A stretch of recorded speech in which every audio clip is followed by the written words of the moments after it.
नमस्कार, मैं हूं योगेश चक्रवर्ती और आप देख रहे हैं रैड नेटवर्क। देश के विभिन्न हिस्सों में फंसे प्रवासी मजदूर को लेकर बिहार में सियासत चरम पर है और ख़ास करके जो मजदूर देश के विभिन्न हिस्सों में फंसे हुए हैं उन्हें वापस आने में तमाम तरह की मुश्किलों का सामना करना पड़ रहा है। वो आसानी से वापस अपने घर तक नहीं पहुंच पा रहे हैं। इसी के विरोध में जनतांत्रिक विकास पार्टी के राष्ट्रीय अध्यक्ष अनिल कुमार जी आज एक दिन के उपवास पर बैठे हैं। आइए हम उनसे बात करते हैं। रैड नेटवर्क में आपका बहुत स्वागत। धन्यवाद। ये बताइए कि जिस तरह से सरकार घोषणा की कि हम वापस बुला रहे हैं मजदूर भाइयों को और अब आप धरने पे बैठे हैं, आप क्या कहना चाहते हैं? किस तरह के आपके हिसाब से दिक्कत आ रही है उनको? देखिए, तो सबसे पहले तो ये तैयार नहीं हो रहे थे। जब तैयार हुए तो हम लोगों को एक आशा जगी, एक उम्मीद जगा। हमने पहले भी कहा था कि अगर नहीं बुलाएंगे तो हम अनशन करेंगे, लेकिन उसी समय घोषणा हुई कि हम बुला रहे हैं, ट्रेनें चलेंगी। तो हम लोगों को एक आशा जगी कि अब हमारे मजदूर भाई, जो भी श्रमिक भाई बंधु बहनें जो हैं, उन्हें बिहार आने से अब कोई रोक नहीं सकता है, लोग बिहार आएंगे। लगा कि मुख्यमंत्री का ईमानदारी झलक रहा है, ईमानदारी ढंग से मन से वो बुलाएंगे। लेकिन यहाँ भी ये राजनीति कर रहे हैं लोग। यहाँ भी ये जो डबल इंजन की जो सरकार है सियासत कर रही है कि हम बाहर से लाने के लिए एरोप्लेन चला रहे हैं, प्लेन चला रहे हैं कि हम बाहर वाले लोगों के, जो पैसा वाले लोग हैं उनको हम बुला लें। और हमारे जो श्रमिक भाई बंधु बहनें जो फंसी हैं, इनको लाने के लिए पता नहीं इनके पास क्या दिक्कत है। ट्रेन के देने के लिए पैसा नहीं है, कि यहाँ पर स्वास्थ्य की सुविधाएं हमारी ख़त्म है, व्यवस्थाएं नहीं है, इस वजह से मुख्यमंत्री नहीं लाना चाह रहे हैं। क्यों इस तरह की कोताही बरत रहे हैं, ये सोच समझ में नहीं आ रही है। हमें एक ही चीज़ समझ में आ रहा है कि ये सामंतवादी सोच वाले लोग हैं, मनुवादी सोच वाले लोग हैं, और इसी विचारधारा के तहत ये लोग हमारे श्रमिक भाई बहन जो शोषित हैं, दलित हैं, गरीब हैं, मजबूर हैं, इन्हें ये नहीं लाना चाह रहे हैं। तो हम लोग आज एक दिन का सांकेतिक उपवास रखे हैं, बैठे हैं। ये पूरे बिहार में हज़ारों की संख्या में अलग अलग घरों में हम लोग बैठ करके अपना अपना जगह पे घर में बैठ के धरना दे रहे हैं, उपवास रखे हैं। सांकेतिक है कि मुख्यमंत्री जी जगिए और इस सामंतवादी सोच को, इस फासिस्ट सोच को अलग कीजिए। अभी बिहार बहुत बड़ा त्रासदी के साथ है। इस त्रासदी में आप श्रमिकों को उनके घर सकुशल भेज दीजिए, पहुंचा दीजिए। यही व्यवस्था करना चाह रहे हैं और इसी व्यवस्था के लिए आज हम लोग एक दिन के अनशन पर बैठे हैं। मजदूर जो रेलगाड़ी में आ रहे हैं, यहाँ तक पहुँच रहे हैं बिहार तक, लेकिन हम जैसे न्यूज़ चैनल जो भी मीडिया घराने हैं वहाँ भी 100 से 150 कॉल हर रोज़ आ रहे हैं कि मुझे ट्रेनें नहीं मिल रही है, मुझे पता नहीं चल रहा है कि कैसे हम ट्रेन पकड़ें। तो आपके पास क्या इन्फॉर्मेशन है जिसके आधार पे आप बैठे हैं आज उपवास पे? देखिए, हमारे पास भी हज़ारों फ़ोन्स आ रहे हैं कि हम यहाँ फंसे हुए हैं, कोई व्यवस्था कर दीजिए, किसी व्यवस्था से हमको घर बुला लीजिए। रो रहे हैं लोग, उनकी रुलाई बर्दाश्त नहीं होती है, तड़प रहे हैं लोग, वो बर्दाश्त नहीं होता है। लेकिन एक पता नहीं कैसा निष्ठुर मुख्यमंत्री और उप मुख्यमंत्री है कि ये सब कुछ झेल रहा है लोग। एक भी व्यवस्था इन लोगों ने नहीं किया। अब आप ये समझिए कि इन्होंने कहा कि हम लोगों को लाने के लिए व्यवस्था कर दी है। एक दिन में 5000 लोगों को लाया जा रहा है। तो 5000 लोग लाया जा रहा है और हमारे लोग, सरकार का डाटा जो है वो कहती है कि 27,27,000 लोग हैं। तो ये 27,27,000 को लाने में सालों लग जाएंगे। तो ये मुख्यमंत्री को स्पष्ट कहना चाहिए ना कि हम नहीं बुलाएंगे लोगों को, हम सामंतवादी सोच के लोग हैं, हम नहीं बुलाएंगे, ये स्पष्ट करें।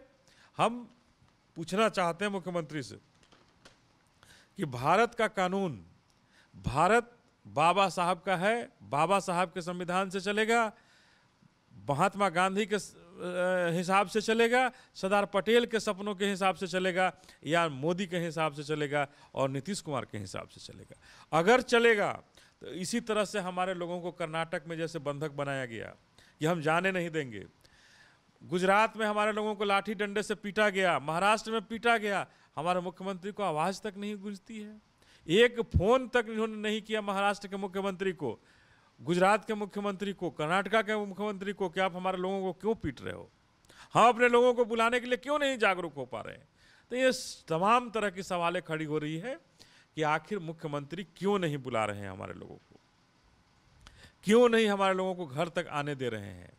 लोग, बहुत सारे लोग हैं जो अपने से भी आना चाहते हैं कि हम कोई व्यवस्था करके आ जाएंगे, वहाँ भी रुकावट है।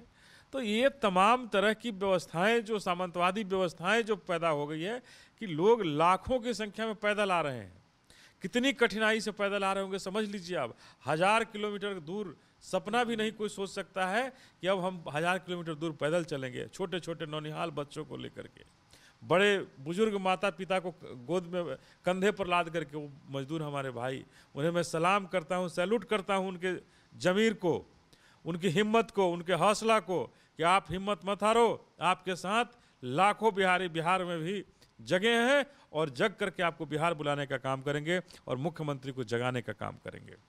अनिल जी, जिस तरह से कहते हैं कि हाथी के दांत दिखाने के कुछ और होते हैं, खाने के कुछ और होते हैं, क्या ये लोग जनता के आंखों में धूल झोंकने की कोशिश कर रहे हैं? ये बिल्कुल सही कहा आपने, बिल्कुल आंखों में धूल झोंक रही है सरकार।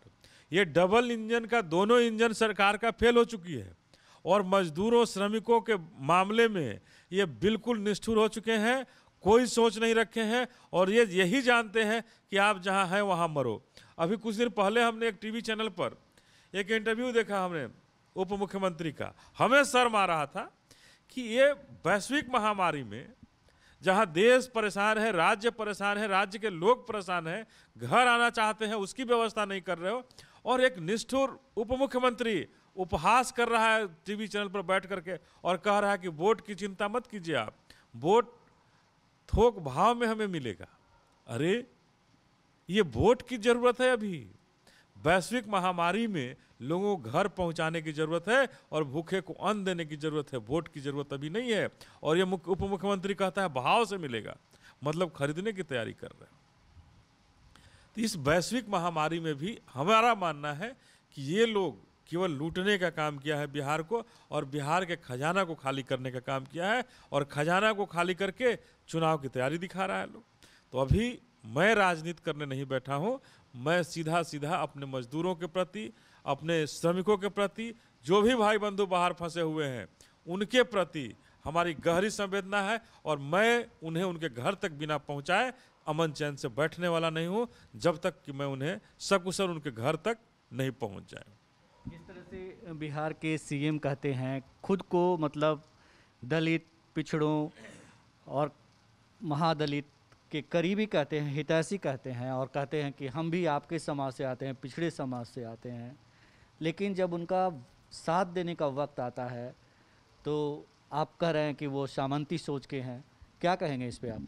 देखिए, कभी भी वो पिछड़ों, शोषितों, दलितों के बारे में उन्होंने कभी उनकी सोच नहीं रही। राजनीति में ये लंबा विषय है, मैं अभी उस विषय की ओर नहीं जाना चाहता हूँ। अगर उनकी सोच थोड़ी भी गरीबों के प्रति होती, शोषितों के प्रति होती, तो ये पहले भी, आज लॉकडाउन का 45 दिन हो गया, 46 दिन हो गया, तो ये 46 दिन में 1000 रुपया दे करके वो व्यक्ति क्या समझ रहा है? 1000 रुपया में नीतीश कुमार खुद खाना कितने टाइम का खा सकते हैं, ये समझने की जरूरत है। आपको भी समझाने की जरूरत है कि अगर आप 1000 रुपये दे करके निश्चिंत हो जा रहे हैं, अपना पीठ अपने थपथपा रहे हो कि हमने तो 1000 रुपया भेज दिया, तो 1000 रुपये आपने 14 लाख लोगों को भेजा है और माननीय 14 लाख लोगों को जो 1000 रुपये भेजा है, वो भी जो भी श्रमिक आए हैं, आपने भी पूछा होगा, रेल से जो लोग आए हैं उनसे पूछा होगा, किसी श्रमिक ने नहीं कहा कि हाँ मेरे खाते में गया है। किसी बाहरी मजदूरों से पूछिए जो प्रवासी हैं, उनसे पूछिए, कोई नहीं बोलते हैं कि हमें मिला है। क्यों? कि हमारे पास स्मार्टफोन नहीं है, हम कैसे उस ऐप्स को डाउनलोड करें, अंग्रेजी में हम नहीं जानते, हम कैसे उस काम को कर लेंगे। तो ये क्या कर रहे हैं? गरीबों के पैसा को लूट रहे हैं, गरीबों का खून को चूस रहे हैं और ये चूस करके ये कभी शोषित, दलित, गरीबों का हितैषी नहीं रहे हैं और इन्होंने केवल उसका यूज करने का काम किया, केवल उसको उपयोग करने का काम किया है और केवल उसका उपयोग कर रहे हैं। क्या लगता है कि जिस तरह से पिछले 15 सालों से ये दोनों सत्ता में हैं, ये दोनों गठबंधन सत्ता में है, अहंकार हो गया है कि जनता का वोट मेरे साथ ही है?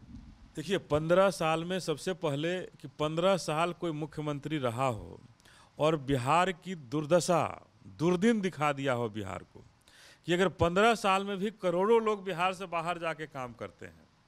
15 साल पहले भी एक पटना में एक अस्पताल हुआ करता था, पटना मेडिकल कॉलेज, पूरे बिहार में एक अस्पताल हुआ करता था, और आज भी वही एक अस्पताल है, पटना मेडिकल कॉलेज अस्पताल। तो ये बताने को काफ़ी है कि जो 15 साल की जो नीतीश कुमार जी की जो राज है, ये जनता की राज नहीं है, ये लूट का राज है। सृजन घोटाला हुआ, शौचालय घोटाला हुआ, तो यहाँ तमाम तरह की गरीबों के पैसा को लूटने वाले लोग रहे हैं और उनके पैसा को लूटने का काम किए हैं। और इस आपदा के समय में भी आप क्वारंटाइन सेंटर जाके देखिए क्या हालात में है। कहते हैं कि मच्छरदानी की व्यवस्था कर दिए हैं, सैंडो गंजी दिए हैं, अंडरवियर दिए हैं, और किसी भी सेंटर पर कोई व्यवस्था नहीं है। लोग अपने घर से बिछावन ले जाकर के सो रहे हैं। कुछ क्वारंटाइन सेंटर से तो हमें सूचना आया कि लोग अपने से घर से खाना बना कर ले जा रहे हैं। तो ऐसा क्वारंटाइन सेंटर कौन है भाई? क्यों आप ये लूट तंत्र, आपदा प्रबंधन, जो लूट प्रबंधन बना हुआ है, इसको तुरंत बंद करना चाहिए। और लोगों के बीच में जो भी राशि है वो राशि पहुंचनी चाहिए, अनाज पहुंचनी चाहिए, कि किसी को कोई भूखा नहीं रहे, किसी को भूख से कोई घटना नहीं हो। और इन सब से सरकार को जागरूक होने की ज़रूरत थी। लेकिन यहाँ तो सरकार खुद क्वारंटाइन है। मुख्यमंत्री, उप मुख्यमंत्री, मंत्री, विधायक, सांसद सारे अपने अपने घरों में अपने मस्ती में हैं। तो फिर हमारी जनता भूख मरे, तड़पे, इन्हें तो कोई फर्क पड़ने वाली नहीं है। तो ये कभी शोषित दलित गरीबों का नहीं रहे हैं, केवल उनका हक मारने का काम किए हैं, उनके अधिकार को छीनने वाले लोग हैं। ये हमेशा वही काम करेंगे। और सामंतवाद को बढ़ावा देने वाले लोग हैं, मनुवादी का बढ़ावा देने वाले हैं, फासिस्टवादी ताकतों को बढ़ावा देने वाले ये लोग हैं।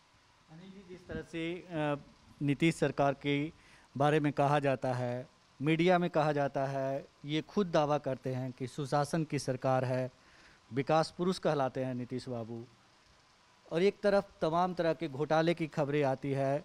क्वारंटाइन सेंटर भी एक मतलब घोटाला बनकर उभरेगा बहुत बड़ा। क्वारंटाइन सेंटर ही घोटाला है।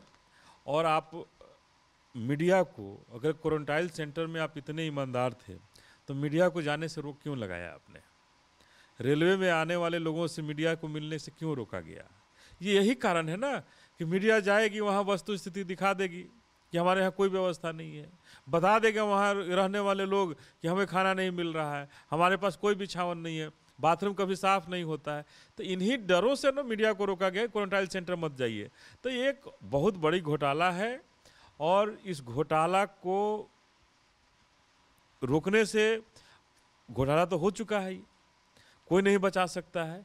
और मुख्यमंत्री, उप मुख्यमंत्री हो, मंत्री हो, सारे लोग इसके हिस्सेदार होंगे और इसका हिस्सा मिल जाएगा। ये लोग शांति से अपने अपने घरों में बंद रहेंगे। बिहार की जनता से इन्हें कोई लेना देना नहीं है। आखिरी सवाल, देश के कोने कोने में फंसे बिहार के जो प्रवासी मजदूर हैं, जो कड़ी मेहनत करते हैं, आज दाने दाने को मोहताज हैं, रोते हुए फ़ोन करते हैं, उन्हें आप क्या कहना चाहेंगे, क्या संदेश देना चाहेंगे?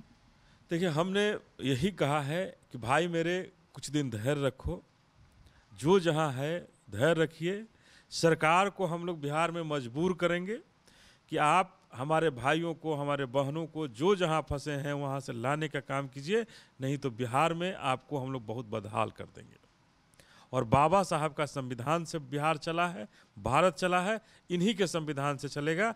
आपके मोदी और नीतीश के गठजोड़ से नहीं चला है बिहार। तो हम आगाह करना चाहते हैं कि नीतीश जी जगिए, सुशील मोदी जी जग जाइए, और जग करके बिहार के लोगों को के दिन को देखिए, उनकी दुर्दशा को देखिए और उन्हें ठीक कीजिए। जो जैसे हैं वैसे हालात से उबारिए और उन्हें घर तक पहुंचाने का काम कीजिए। जी, रेड नेटवर्क से बात करने के लिए बहुत शुक्रिया। धन्यवाद। तो ये थे जनतांत्रिक विकास पार्टी के राष्ट्रीय अध्यक्ष अनिल कुमार जी, जिनका कहना था कि देश के कोने कोने में फंसे जो प्रवासी मजदूर हैं, थोड़े दिन के लिए धैर्य रखें, हम सरकार को घुटने टेकने पर मजबूर करेंगे और हम उन्हीं की लड़ाई लड़ रहे हैं, और जो सत्ता प्रतिष्ठान है उन्हें उनके बारे में सोचने पर मजबूर करेंगे। योगेश चक्रवर्ती, रेड नेटवर्क, पटना।